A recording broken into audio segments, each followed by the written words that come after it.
Hi, my name is Ashley. I'm a physical therapy student here at the University of Central Florida. Today I'm going to be doing a video on ultrasound and showing you how to apply it, particularly for my patient who has acute patellar tendonitis. So I'm using ultrasound because it's going to facilitate the tissue healing process by increasing cell permeability, and then also by decreasing this inflammation I can indirectly decrease her pain as well, which hopefully will affect her loss of function. So before we're performing ultrasound, I want to make sure that my patient is cleared for any contraindications that may be pertinent to this case. So Cami, can you go ahead and just answer my questions? Have you had a physician ever tell you that you have any malignancy issues? Nope. Okay. What about a pacemaker? Do you have a pacemaker? Nope. Any blood clots at all? Nope. And then do you have a joint replacement in the area that contains plastic or cement? No. Perfect.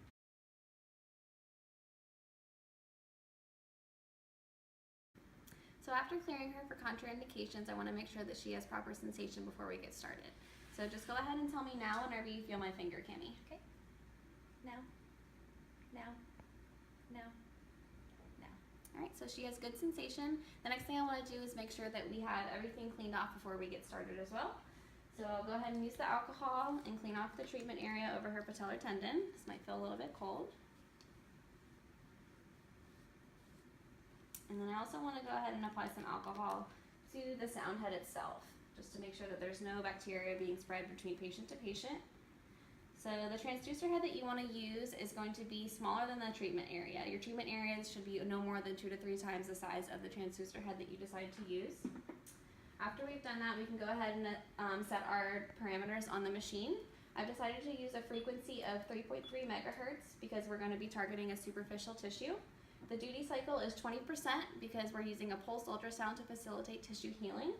I'm also using an intensity of 0.5 watts per centimeter squared because there's an inverse relationship between the frequency you decide to use and your intensity. And then my treatment time will be 7 minutes because we want to make sure we stay between that 5 and 10 minute treatment time.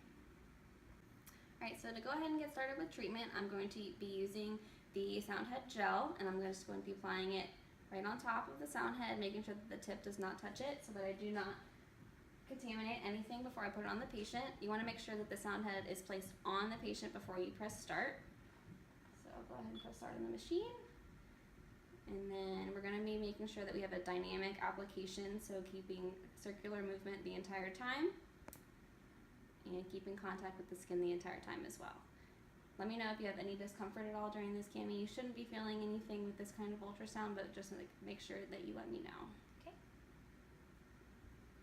So I would do this for 7 minutes as indicated in the parameters, but since this is just an instructional video, I'm going to go ahead and stop the machine. And then I can go ahead and clean off the sound head. I'm going to use alcohol again as well.